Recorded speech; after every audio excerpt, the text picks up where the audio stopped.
Thank you, Mr. Speaker. How is it unconstitutional?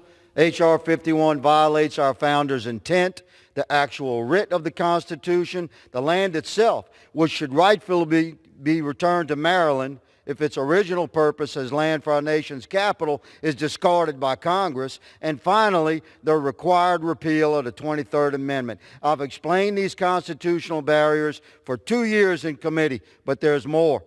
D.C. does not perform many of the roles of a true state. A prime example, unlike every other state in the Union, D.C. is not responsible for its prison system. About 8,000 D.C. residents are inmates in federal prisons, and the federal government absorbs the huge expense. These are inmates who would normally be in a state prison, but D.C. only has the capacity to house inmates awaiting trial. 3 times in committee, I've offered an amendment that would transfer this normal state responsibility to D.C. My amendment was rejected by Democrats 3 times. So let's look at how D.C. has handled their inmates awaiting trial. According to the Washington Post, D.C. is essentially torturing these inmates with what experts say is mass solitary confinement.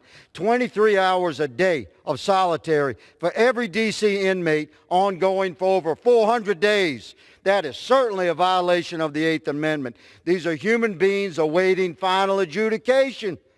Many will ultimately be found not guilty, yet they've been held in solitary confinement for 23 hours every day for over a year. Is this what we can expect from a D.C. state?